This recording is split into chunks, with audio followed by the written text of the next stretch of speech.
जय श्री कृष्णा। राधे राधे दोस्तों, रक्षाबंधन का त्योहार हर साल सावन माह की पूर्णिमा तिथि को मनाया जाता है। शास्त्रों में ऐसा वर्णन है कि रक्षाबंधन का त्योहार भद्रा काल में भूलकर भी नहीं मनाना चाहिए। भद्रा काल में रक्षा सूत्र यानी कि राखी बांधना बेहद ही अशुभ माना जाता है। शास्त्रों में कहा गया है कि भद्रा का त्याग करके ही रक्षाबंधन का पर्व मनाना चाहिए। इसके साथ ही रक्षाबंधन का त्योहार किस दिन मनाया जाए, इस पर बहुत ज्यादा ही उलझन की स्थिति। दोस्तों, इस बार कई लोगों का मानना है कि रक्षाबंधन 8 अगस्त को मनाना चाहिए और वहीं कुछ लोगों का मानना है कि 9 अगस्त को रक्षाबंधन का त्योहार मनाना शुभ रहेगा। तो ऐसे में आज हम आपको इस वीडियो में बताएंगे कि रक्षाबंधन का त्योहार किस दिन मनाया जाएगा और इसकी सही तारीख क्या है, 8 अगस्त या फिर 9 अगस्त। साथ ही आज हम आपको भद्रा काल का भी समय बताएंगे, क्योंकि इस बार रक्षाबंधन पर भद्रा काल का साया रहेगा। इसलिए राखी बांधने का शुभ मुहूर्त आपके लिए जानना अति आवश्यक है। दोस्तों, वीडियो को अंत तक जरूर देखें और आगे बढ़ने से पहले हमारे चैनल को सब्सक्राइब करके बेल आइकॉन जरूर दबाएगा। तो आइए शुरू करते हैं। दोस्तों, रक्षाबंधन का त्योहार भाई बहन के अटूट प्यार का प्रतीक है। इस दिन बहन अपने भाई की कलाई में रक्षा सूत्र यानी कि राखी बांधती है और उसकी लंबी उम्र की और स्वास्थ्य की कामना करती है, और भाई भी सदा अपनी बहन की रक्षा करने का वचन देते हैं। दोस्तों, आपको बता दें कि शास्त्रों में भद्रा काल में राखी का त्योहार मनाना अशुभ बताया गया है। इसलिए भूलकर भी भद्रा काल में आप अपने भाई को राखी कभी न बांधें। इसके पीछे एक पौराणिक कथा भी है। ऐसा कहा जाता है कि लंकापति रावण ने अपनी बहन से भद्रा काल में ही राखी बंधवाई थी और 1 वर्ष के अंदर ही उनका विनाश हो गया था। इसके अलावा भद्रा, जो कि शनिदेव की बहन है, और उन्हें ब्रह्मा जी ने श्राप दिया है कि जो भी भद्रा के समय शुभ या फिर मांगलिक कार्य करेगा उसका परिणाम हमेशा ही अशुभ होगा। इसीलिए आप गलती से भी भद्रा के समय रक्षाबंधन का त्योहार न मनाएं। दोस्तों, रक्षाबंधन के दिन बहनें अपने भाई की कलाई पर राखी बांधती है और उनकी लंबी उम्र की कामना करती है। इसीलिए इस दिन भाई व दोनों को स्नान आदि करके और हो सके तो नए वस्त्र पहने, लेकिन याद रहे शुभ अवसर पर काले कपड़े न पहने। वस्त्र पहनने के बाद मिलकर भगवान की पूजा करनी चाहिए। पूजा से पहले आप पूजा की थाली अवश्य लगा लें और उसमें रोली, चंदन, अक्षत, राखी, मिठाई आदि और एक शुद्ध घी का दीपक भी जरूर रख लें। दीपक आप चाहें तो आटे का बना लें या माटी का या पीतल का, जिससे आप अपने भाई की आरती करेंगे। दोस्तों, अब आप इस पूजा की थाली को सबसे पहले भगवान को समर्पित करें और भगवान की कलाई पर पहली राखी बांधें या मंदिर में राखी चढ़ाएं। इसके बाद आप अपने भाई को पूर्व या फिर उत्तर की ओर मुख करके बैठाएं और बहन का मुख पश्चिम की ओर होना चाहिए। रक्षाबंधन पर सबसे पहले घर के मंदिर में पूजा पाठ हो जाने के बाद भगवान गणेश को राखी अवश्य बांधे और फिर अंत में भाई की कलाई के लिए थाली से जाएं। फिर भाई को सबसे पहले तिलक करें, उन्हें रोली, चंदन और अक्षत लगाएं, उनके ऊपर थोड़े से फूल छिड़के, यदि फूल आदि न हो तो चावल छिड़के, और अंत में भाई की आरती का। अब आप अपने भाई की दाएं हाथ की कलाई में राखी बांधे और इसके बाद भाई का मुंह मीठा कराया भाई के लिए मंगल कामना करें। दोस्तों, राखी बांधने के बाद भाई भी अपनी बहनों को रक्षा का वचन दें कि वह तेरी सदा मैं रक्षा करूंगा, मुझे परेशान नहीं करूंगा, तुझे दांतों का नहीं मारूंगा, नहीं तेरी हर से पूरी करूंगा, तेरी हर इच्छा पूरी करूंगा। माँ बाप नहीं है तो माँ बाप की कमी को पूरा करूंगा, पिता बनकर हर इच्छा पूरी करूंगा, माँ बनकर तेरा पालन पोषण करूंगा, जितना मुझसे होगा उससे करूंगा। और बहनों को उपहार वगैरह अवश्य भेंट करें। दोस्तों चलिए अब जानते हैं साल 2025 में रक्षाबंधन का त्योहार कब मनाया जाएगा। दोस्तों पूर्णिमा तिथि की शुरुआत साल 2025 में रक्षाबंधन की सही तिथि, राखी बांधने का शुभ मुहूर्त, भद्रा काल का समय, महत्व और इसकी पूजा विधि क्या है। रक्षाबंधन शिव मुहूर्त 2025 साल 2025 में रक्षाबंधन का पर्व 9 अगस्त शनिवार के दिन मनाया जाएगा। पूर्णिमा तिथि प्रारंभ होगी 8 अगस्त दोपहर 2:12।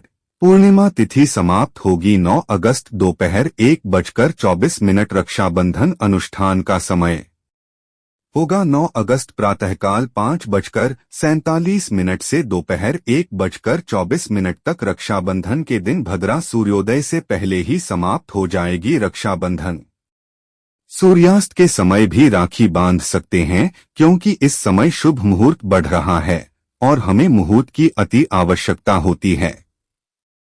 फिर मुहूर्त रात में पढ़े या दिन में मुहूर्त तो आखिर मुहूर्त है। दोस्तों मुहूर्त पर राखी बांधने से भाई को कई लाख गुना शुभ फलों की प्राप्ति होती है, उसका कभी अमंगल नहीं होता। ऐसी बहन का भाई जहां भी जाएगा दिन दुगनी रात चौगुनी तरक्की ही पाएगा। ऐसा भाई लाखों करोड़ों में खेलेगा, रुतबा पैसा धन दौलत सब कुछ कमाएगा। राहु दोष, पितृदोष, नजर दोष, मंगल दोष सब कुछ दूर रहेंगे। दोस्तों और रक्षाबंधन पर भाई को काली राखी नहीं बांधना चाहिए, शुभ नहीं माना जाता। भाई की कलाई पर हमेशा लाल रंग की राखी बांधना बहुत ही शुभ और मंगलकारी माना जाता है। दोस्तों और रक्षाबंधन के पावन अवसर पर उपहार में बहन को चाकू, छुरी आदि कभी नहीं देना चाहिए, इससे जीवन पर नकारात्मकता का गहरा असर पड़ता है। ऐसे में बहन को सफेद कपड़ा भी उपहार में नहीं देना चाहिए, कोई चप्पल आदि भी नहीं देना चाहिए। उपहार में दक्षिणा, सुंदर भेंट अवश्य देना चाहिए। एक प्यारी बहन ने अपने भाई को भाई बनाया, भाई का दर्जा दिया, तो भाई अपनी बहन के लिए इतना तो कर ही सकता है, बड़ा सुकून और सुख मिलता है। दोस्तों धर्मशास्त्रों के अनुसार माना जाता है कि बहन को राखी बांधने के लिए भाई के घर खुद बहन को जाना चाहिए। शास्त्रों के अनुसार, वेद पुराण के अनुसार ऐसा माना जाता है कि जो बहन रक्षाबंधन पर खुद नहीं जाती और भाई आता है बहन के घर, तो बहन को दोष लग जाता है। इसीलिए ऐसी प्रथा है कि रक्षाबंधन पर, खासकर रक्षाबंधन पर बहन को भाई के घर जाना चाहिए। फिर भाई चाहे कहीं भी हो, बहन को जाना चाहिए। यदि भाई आपके पास नहीं है, विदेश में रहता है, किसी कारणवश आप भाई के पास नहीं जा सकते, तो आप भाई के नाम की रक्षाबंधन की थाली, एक राखी, मिठाई, अक्षत, रोली, चंदन का तिलक, भगवान गणेश को अपना भाई समझकर उनकी कलाई पर है भर राखी स्वयं आपके भाई की कलाई तक पहुंच जाएगी। फिर चाहे आप श्री कृष्ण के बांधे नारायण के हैं, आप जिसके भी भक्त हैं, उनकी कलाई पर बांध है, वह स्वयं राखी चलकर आपके भाई की कलाई तक पहुंचेगी। और ऐसी राखी, मन में बांधी गई राखी, सच्ची श्रद्धा से बांधी गई राखी स्वयं ईश्वर तुल्य हो जाती है। रक्षाबंधन पर खाने में क्या क्या बनाना चाहिए, आइए जानते हैं। देखिए रक्षाबंधन के समय बिना लहसुन प्याज का खाना बनाना चाहिए, क्योंकि इस समय देव शक्तियां, ईश्वर स्वयं धरती पर चलकर आते हैं। वह भी अपने भक्तों से राखी बंधवाने के लिए धरती पर स्वयं पधारते हैं और उन्हें भोग लगाते हैं। ऐसे में जो भाई होते हैं, उनके अंदर साक्षात ईश्वर का उस दिन वास हो जाता है। भगवान भाई के अंदर बसते हैं। इसीलिए लहसुन, प्याज, मांस, मदिरा, बीड़ी, सिगरेट, गुटखा आदि इस दिन कभी नहीं खाना चाहिए, कभी नहीं बनाना चाहिए। नहीं तो रक्षाबंधन खंडित हो जाएगा, बहन का व्रत टूट जाएगा। खाने में आप खीर, पूरी, खीर में आप कलर भी डाल सकते हैं। मीठा हलवा, मीठी सेवइयां जरूर बनाएं, कुछ ना कुछ मीठा घर में अवश्य होना चाहिए, क्योंकि साक्षात भाई में भगवान इस दिन बसते हैं और बहन को ढेर सारा आशीर्वाद मिलता है। तो मीठा तो जरूर बनाना चाहिए, कुछ बनाएं या ना बनाएं, पर मीठी सेवइयां जरूर बनाना चाहिए और भगवान को भोग लगाना चाहिए। उसके बाद ही रक्षाबंधन का पर्व मनाना चाहिए। बड़ा ही शुभ और अत्यंत दुर्लभ मंगलकारी माना जाता है। रसीले आलू की सब्जी, गोभी की सब्जी, केले की सब्जी, छत गोभी, आलू मटर पुलाव, पनीर पुलाव और खीरे का रायता आप बना सकते हैं। घर में इस दिन पका खाना अवश्य बनाना चाहिए। इस दिन घर में दबा नहीं चढ़ाना चाहिए, अशुभ माना जाता है। कढ़ाई चढ़ाकर पका खाना ही बनाएं, इसे शास्त्रों के अनुसार पका खाना माना जाता है, जो कि त्योहारों के शुभ समय बना जाता है। इसे साक्षात ईश्वर ग्रहण करते हैं। भगवान को भोग और राखी बांधने के बाद फिर उसके बाद मुहूर्त के समय भाई की कलाई पर राखी बांधने के बाद ही बहन अपना व्रत तोड़ती है और बहन को एक निवाला भाई को अवश्य खिलाना चाहिए और भाई को भी बहन का व्रत संपूर्ण करना चाहिए। बहन को एक निवाला अवश्य खिलाएं, इससे प्यार बढ़ता है और ईश्वर ढेर सारा आशीर्वाद देकर वापस अपने स्वर्ग लोक को चले जाते हैं। कहते हैं जो बहन इस दिन भाई के लिए व्रत नहीं रखती, रक्षाबंधन पर ऐसे ही राखी बांधती है, तो भाई की उम्र कम हो जाती है, ईश्वर नाराज हो जाते हैं, व्रत खंडित हो जाता है। बहन को इस दिन व्रत अवश्य रखना चाहिए क्योंकि भाई की इससे उम्र बढ़ती है, प्यार बढ़ता है, प्रसन्न रहते हैं, नहीं तो रक्षाबंधन का कोई लाभ नहीं होगा।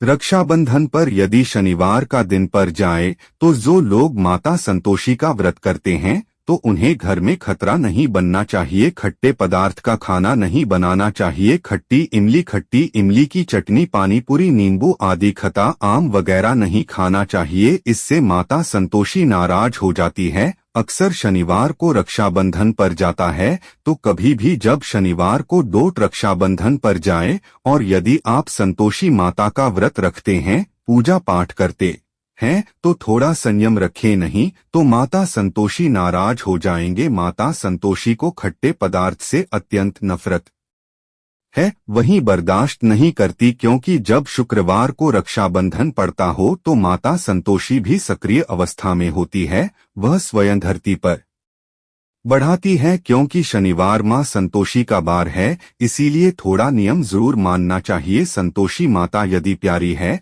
तो उनका क्रोध भी अत्यंत विनाशी है, लेकिन यह तो संजोग की बात है कि रक्षाबंधन पर शनिवार पढ़े यदि पर जाए तो थोड़ा सावधान हो जाए। भैया हम हिंदू हैं तो धर्मशास्त्रों का पालन तो करना ही पड़ेगा।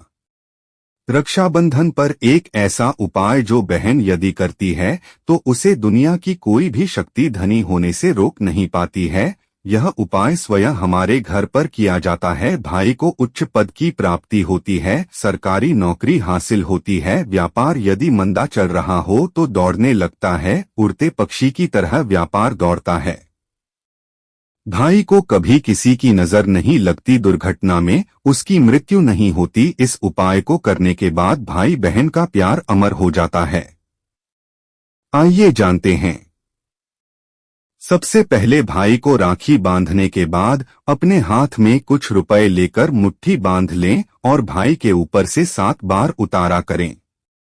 अब जो पैसे आपकी मुट्ठी में थे उन पैसों को ले जाकर राखी खरीदे और उस खरीदी गई राखी को पीपल वृक्ष पर बांध दें या किसी भी धार्मिक पीठ पर बांधते वृक्ष पर तिलक करें, मीठा भोग अर्पित करें और वृक्ष पर राखी बांधे से आपके भाई की रक्षा होगी, वह विजय प्राप्त करेगा। ऐसा करने से बहन और भाई दोनों का कल्याण होगा, भला होगा। भाई को नजर और दोष, कालसर्प दोष, पितृदोष, राहु दोष, शनि दोष, भयंकर गरीबी का दोष कभी नहीं लगेगा। यह उपाय तंत्र शास्त्र के अध्याय नंबर 83 में स्पष्ट लिखा है। यदि रक्षाबंधन पर यह उपाय किया गया तो साक्षात भाई को धनी होने से कोई नहीं रोक पाता। दिन दुगनी रात चौगुनी तरक्की होती है। बहन का भाई के प्रति प्रेम बना रहता है, घर में इतना धन आता है कि आप संभाल भी नहीं पाएंगे। यह उपाय खासकर रक्षाबंधन पर ही किया जाता है, साल में एक बार ही आता है। रक्षाबंधन तो कर लो दोस्तों यह उपाय, क्या पता आपका भाग्य चमक जाए, क्योंकि हमें नहीं पता कब किसका भाग्य 7वें आसमान पर चला जाए। सच्चे हृदय से किया गया उपाय स्वयं ईश्वर भी विफल नहीं करते, और यदि एक बहन भाई के लिए यह उपाय करें तो स्वयं ईश्वर भी इस उपाय को खाली नहीं जाने देते, क्योंकि इसमें एक बहन का हाथ है, उसका प्यार है, ममता है, भाई के प्रति सच्ची आस्था है। और इसी आस्था को देखते हुए ईश्वर इस उपाय को सफल बनाते हैं। दोस्तों, रक्षाबंधन पर चाहे कुछ भी हो जाए, इस दिन आईना जरूर देख लेना चाहिए। आईना देखकर ही घर से बाहर निकलना चाहिए। यदि भद्रा का साया होगा तो वह समाप्त हो जाएगा। आपके साथ बाहर दुर्घटना नहीं होगी और आपको कामयाबी प्राप्त होगी। रक्षाबंधन के दिन जो भी आईना देकर बाहर निकलता है उसे कामयाबी मिल जाती है। इस दिन आईना बच्चे बड़े सभी को देखना चाहिए। बड़ा शुभकारी और अत्यंत मंगलकारी माना गया है। इस दिन आईना देखने पर राहु की बुरी दृष्टि नहीं पड़ती। भद्रा का साया आईना देखने वाले पर इस दिन नहीं पड़ता, वह सुरक्षित रहता है। आईना हर घर में होता है। अगर नहीं है तो बाजार से 5 रुपए का या 10 रुपए का आईना ले आए और आईना देखकर ही रक्षाबंधन के दिन बाहर निकले या अपने दिन की शुरुआत शीशा देखकर ही करें। लेकिन ध्यान रहे, रक्षाबंधन के दिन आईना सबको देखना है। जो इस दिन आईना नहीं देता और ऐसे ही राखी बांध लेता है तो उस पर भद्रा का साया पड़ जाता है। और एक बार भद्रा का साया पड़ जाए तो समझो आपकी बर्बादी निश्चित है। इसीलिए आईना तो उस दिन जरूर देखें। वीडियो कैसे लगा? अच्छा लगा है तो एक लाइक जरूर करें। धन्यवाद।